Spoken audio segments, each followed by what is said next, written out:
অন্তরা বিয়ের কয়েকদিন পর থেকেই প্রত্যেকদিন দুপুরবেলা বিকেলবেলা কাউকে কিছু না বলেই যখন ইচ্ছা তখনই বাড়ি থেকে বেরিয়ে যায়, যা দেখে বিজয়া দেবী বড্ড আশ্চর্য হয়।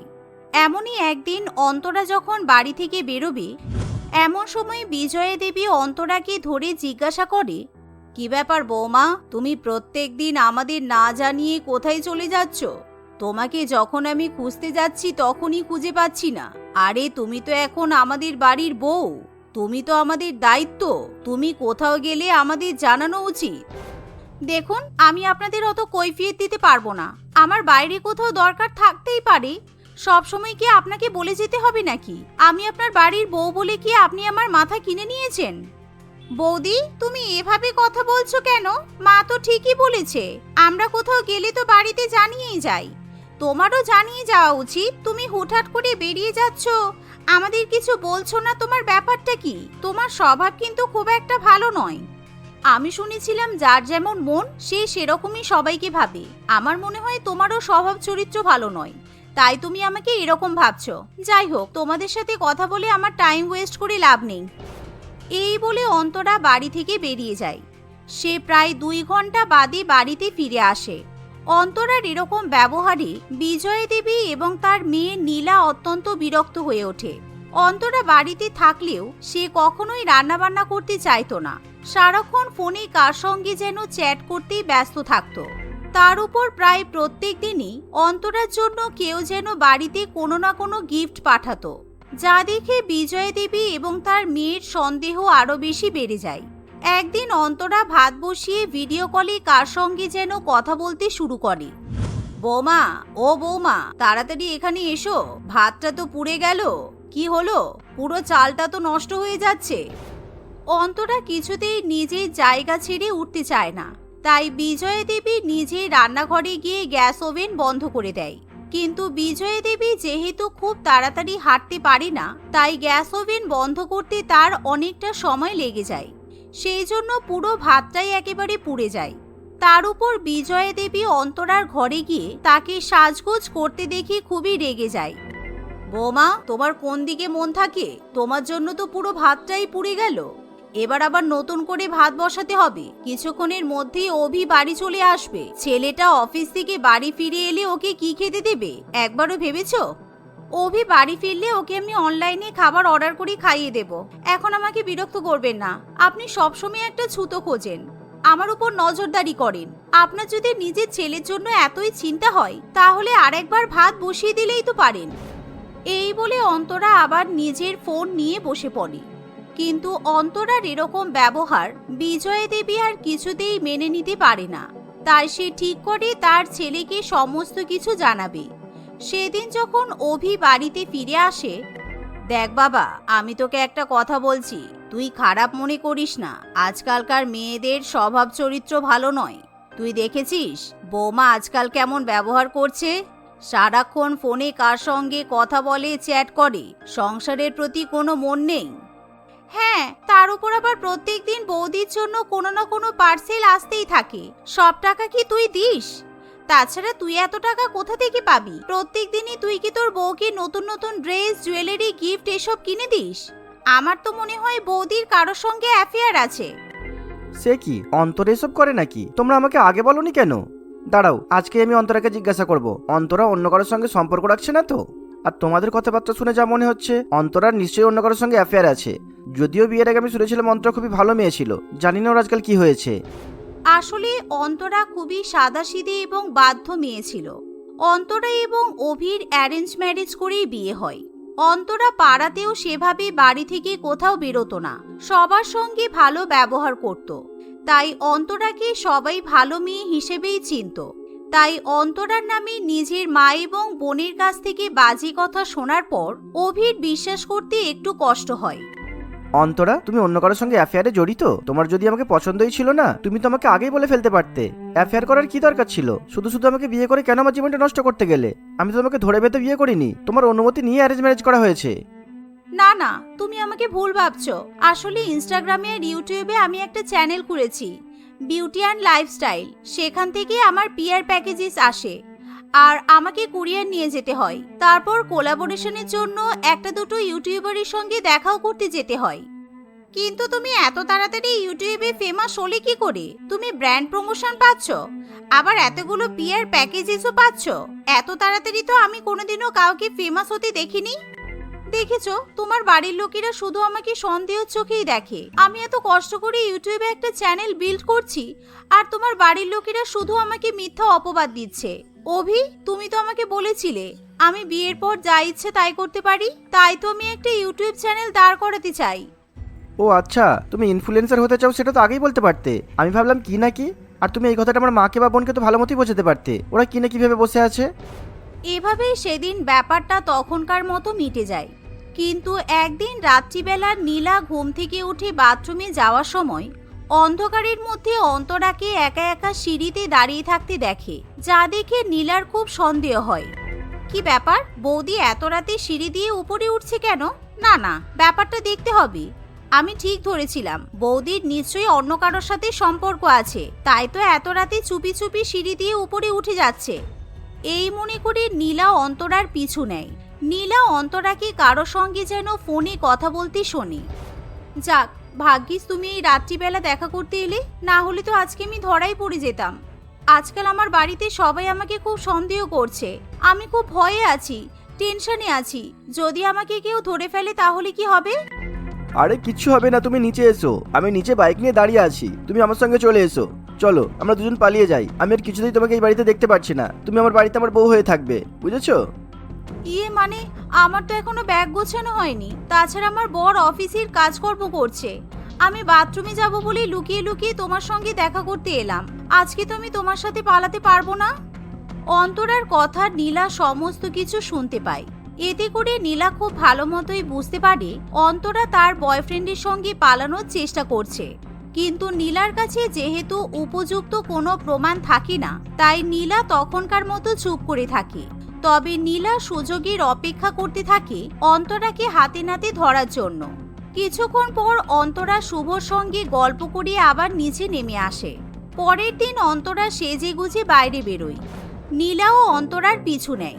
কিছুক্ষণ পর অন্তরা শুভর সঙ্গে একটা ক্যাফেতে দেখা করতে যায়। আর কতদিন এইভাবে কাটাবো অন্তরা? আমি তো তোমাকে কতবার বলেছি তোমার শ্বশুর বাড়ি ছেড়ে আমার সঙ্গে বিয়ে করে নাও। দেখো, তুমি যদি আমাকে বিয়ে না করো, এবার কিন্তু আমি তোমার শাশুড়ি মাকে বলে দেবো, আর তারপর তোমার শ্বশুর বাড়ি থেকে তোমাকে নিয়ে পালিয়ে আসবো বলে দিলাম। আমি তো তোমার সঙ্গে প্রত্যেকদিন দেখা করছি, কথা বলছি। আমার শ্বশুরবাড়ির সবাইকে লুকিয়ে আমি এখানে আসছি। তুমি জানো আমার শ্বশুরবাড়ির লোকেরা আমাকে কেমন ভাবে সন্দেহ করছে? তুমি যা বলছো তোমার প্রত্যেকটা কথাই তো আমি অক্ষরে অক্ষরে পালন করছি। আমরা এই কথাগুলো বিয়ের আগে অক্ষরে অক্ষরে পালন করলে আজকে তুমি আমার বউ হতে, ওই ছেলেটার নয়। যাই হোক, কি আর করা যাবে, একবার তো ভুল হয়ে গেছে। তাতে কি, আমি এবার আমার ভুলটা শুধরে নেব। এবার তুমি আমাকেই বিয়ে করবে। নীলা সেদিন অন্যরকম জামা কাপড় পরে এবং অন্যরকম হেয়ার স্টাইল করে সাজগোজ করে, তাই অন্তরা নীলাকে চিনতে পারে না। নীলা কোনো মতে ক্যাফেতে ঢোকার পর সাথে সাথে তার দাদাকে ফোন করে ব্যাপারটা জানিয়ে দেয়। কিছুক্ষণের মধ্যেই অভি সমস্ত কাজকর্ম ফেলে রেখে সেই ক্যাফেতে গিয়ে পৌঁছায়। সেখানে গিয়ে শুভ অন্তরাকে তার এক্স বয়ফ্রেন্ডের সঙ্গে দেখে ফেলে। দেখেছিস দাদা, আমি তো তোকে প্রথমেই বলেছিলাম বৌদির অন্য কারোর সাথে সম্পর্ক আছে। দেখ, আজকে হাতে নাতে ধরেছি। আর এই ছেলেটা নাকি বৌদির এক্স বয়ফ্রেন্ড। ছি ছি ছি অন্তরা, ছি। আমি তোমার থেকে অন্তত এটা আশা করিনি। তুমি আমাকে এত বড় মিথ্যা কথা বলতে পারলে। আমি আজকেই তোমাকে ডিভোর্স দেবো। আমি তোমার বাবাকে ফোন করে সমস্ত ঘটনা বলবো, আর তোমাকে এই বাড়ি থেকে বিতাড়িত করব। অভির মুখে এমন কথা শুনে শুভ খুবই খুশি হয়, কারণ শুভ এটাই চায়। অভি অন্তরাকে ডিভোর্স দিলেই শুভ অন্তরাকে বিয়ে করবে বলে ঠিক করে রাখে। এই মনে করে শুভ অন্তরার হাত ধরে বলে, এই ডিভোর্স তো অনেকদিন আগেই হওয়া উচিত ছিল। এবার আর আমার তোমাকে বিয়ে করা থেকে কেউ আটকাতে পারবে না অন্তরা, বুঝেছো? শুভ অন্তরাকে এরকম কথা বললে অন্তরা শুভর গালে ঠাস করে একটা চড় মারে। আসলে বিয়ের আগে শুভ এবং অন্তরার 5 বছরের রিলেশনশিপ ছিল, কিন্তু শুভ ভীষণই টক্সিক প্রকৃতির ছিল আর অন্তরা ছিল সাদাসিধে। শুভর কথা অন্তরার বাবা মা খুব ভালোভাবেই জানতো, কিন্তু তারা কখনোই শুভর সঙ্গে অন্তরার বিয়ে দিতে চায় না। কি হলো অন্তরা, বাড়িতে আমার আর তোমার বিয়ের কথা বলছে। দেখো, আমি চাই খুব তাড়াতাড়ি বিয়েটা মিটে যাক। আমি তো 1 সপ্তাহের মধ্যেই তোমাকে বিয়ে করতে চাই, আর তোমার বাবা মাকে সে কথা জানিয়ে দিও, বুঝেছো? দেখো, আমার বাবা মা তোমার সঙ্গে আমার বিয়ে দিতে চায় না। আমি আমার বাবা মায়ের অমতে গিয়ে কিছুতেই তোমাকে বিয়ে করতে পারবো না। আমার বাবা মা আমার অন্য জায়গায় বিয়ে ঠিক করেছে, আমি সেখানেই বিয়ে করব। এই বলে অন্তরা শুভকে ব্লক করে দেয় আর তার বাবা মায়ের পছন্দ করা ছেলে অভিকে বিয়ে করে। কিন্তু শুভ কিছুতেই অন্তরাকে ভুলতে পারে না। সে বারংবার অন্তরাকে অন্যান্য ফোন নাম্বার থেকে ফোন করে এবং মেসেজ করতে থাকে। সেই সাথে অন্তরাকে ব্ল্যাকমেলও করতে থাকে।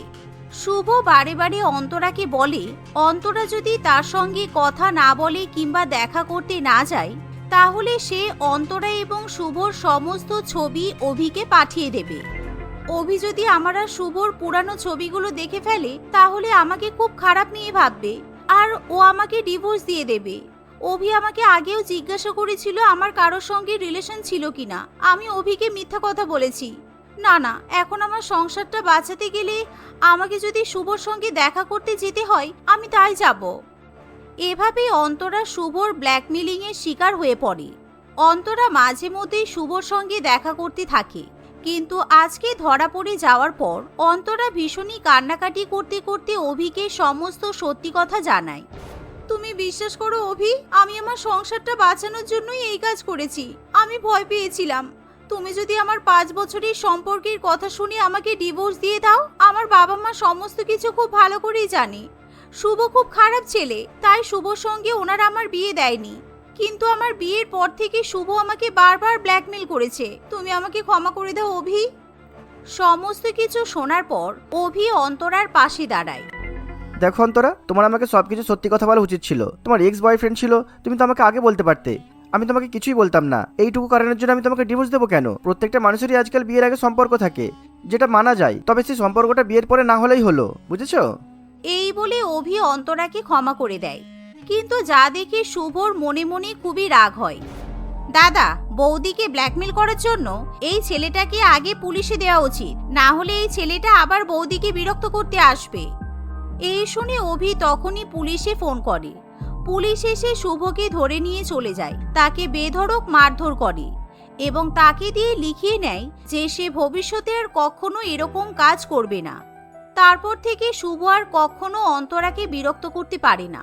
অন্তরা এখন হাসি খুশি তার স্বামী এবং পরিবারকে নিয়ে সংসার করতে থাকে।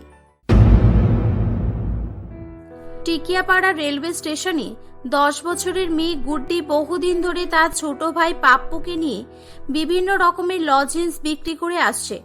গুড্ডির বর্তমান পরিস্থিতি খুবই খারাপ ছিল। তার কাছে না ছিল থাকার মতো ঘর, আর না ছিল পোশাক আশাক, নাই বা খাবারের কোনো ব্যবস্থা। সারাদিন লজেন্স বিক্রি করে সে যা টাকা ইনকাম করত তাই দিয়ে তাদের দুজনের পেট চালাতো। গুড্ডি তার পরিস্থিতিকে বুঝে গিয়েছিল, কিন্তু পাপ্পু ছোট হওয়ায় এগুলোর কিছুই বুঝতো না। এমনই একদিন পাপ্পু এসে বলে, দিদি দিদি, আমাকে 10 টাকা দাও না। আমি ওই কাকুর কাছ থেকে লাল লাল হলুদ হলুদ সাদা সাদা খাবার কিনে খাবো। এ মনে হয় কটন ক্যান্ডির কথা বলছে। কদিন ধরেই দেখছি ওই কাকুটা স্টেশনে কটন ক্যান্ডি নিয়ে এসে বিক্রি করছে, আর এই জন্যই আমার লজেন্স বিক্রিও কমে গেছে। এখন বাচ্চারা লজেন্স ছেড়ে কটন ক্যান্ডি খেতেই বেশি পছন্দ করছে। কি হলো দিদি, আমাকে ওই খাবারটা কিনে দাও না দিদি, দাও না দিদি। এভাবেই পাপ্পু তার দিদি গুড্ডির কাছে কটন ক্যান্ডি খাওয়ার জন্য কান্নাকাটি করছিল, আর গুড্ডির কাছে টাকা না থাকায় সে টাকা দিতে পারছিল না।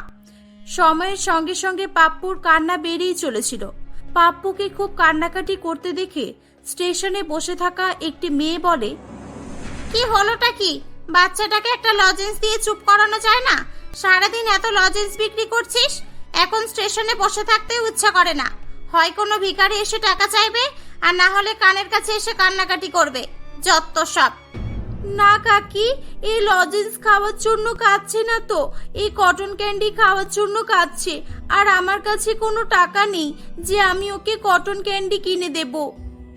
হ্যাঁ, তা বাচ্চারা তো এসব খাওয়ার জন্যই কাঁদে। তা বুঝেই যখন গেছিস তাহলে কিনে দে। আমাদের বাচ্চারাও তো কটন ক্যান্ডি খেতে পছন্দ করে। আর তোকে বলেই বা কি লাভ, তোদের অভ্যাসটাই এরকম হয়ে গেছে। যেখানে 2 টাকা 5 টাকা দিলেই বাচ্চাটা চুপ হয়ে যাবে, সেখানে টাকা না দিয়ে বাচ্চাদের কাঁদাবি। এই নে 5 টাকা, আর বাচ্চাটিকে চুপ করতে বল। সকাল সকাল কানের কাছে ভ্যা ভ্যা করে কাঁদলে ভালো লাগে না, যত সব। এই বলে মহিলাটি একটি 5 টাকার কয়েন দিয়ে সেখান থেকে চলে যায়। এটা দেখে গুড্ডির খুব খারাপ লাগে, কারণ সে অসহায় হলেও কারোর কাছে কখনোই হাত পাততে পছন্দ করত না।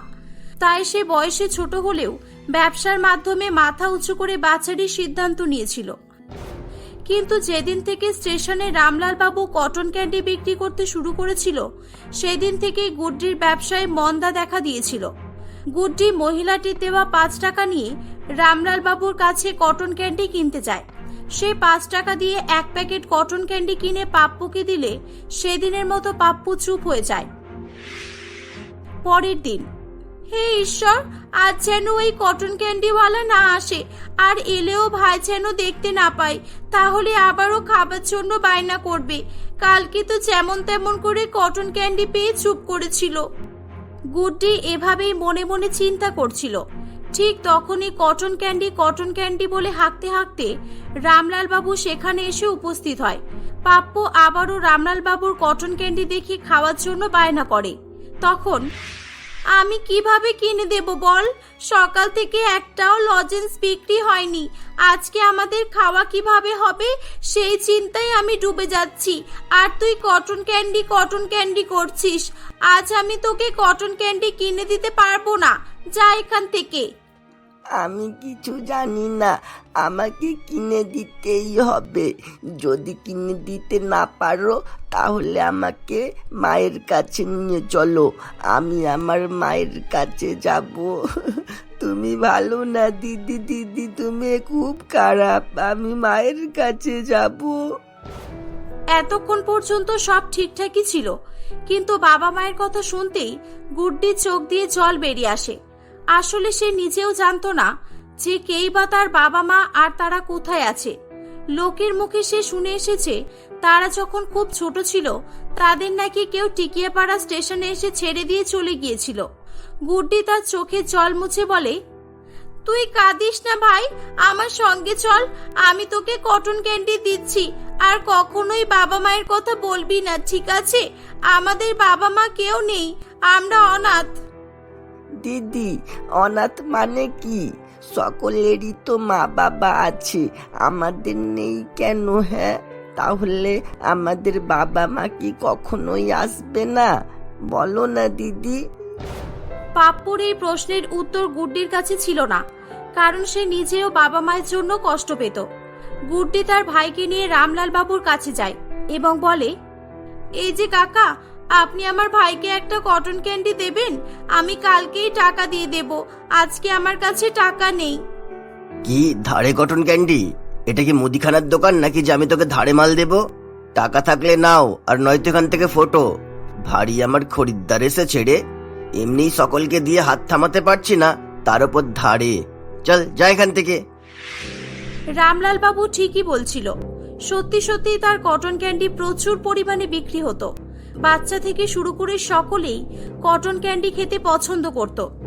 দিন না কাকু, আমি নিজের জন্য বলছি না তো, আমি আমার ভাইয়ের জন্য বলছি। ও কটন ক্যান্ডি খাওয়ার জন্য খুব কান্নাকাটি করছে, দয়া করে একটা দিন না। ও কান্নাকাটি করছে তাতে আমার কি? আমি এখানে ব্যবসা করতে এসেছি, দান করতে নয়, বুঝেছিস? এখন টাকা দিলে তবেই পাবি, তাও আবার লাইনে দাঁড়িয়ে থাকার পরে। এভাবেই রামলাল বাবু গুড্ডিকে কথা শোনাচ্ছিল। ঠিক তখনই পাপ্পু কিছু না বুঝেই একটা কটন ক্যান্ডির প্যাকেট হাতে নিয়ে নেয়। এটা দেখে রামলাল বাবু আরো বেশি রেগে যায়। কি, আমার চোখের সামনে তোরা কটন ক্যান্ডি চুরি করছিস? তোদের এত বড় স্পর্ধা! ভিখিরি চোর কোথাকার, দাঁড়া, তোদেরকে মজা দেখাচ্ছি। এই বলে রামলাল গুড্ডিকে ধাক্কা মারে।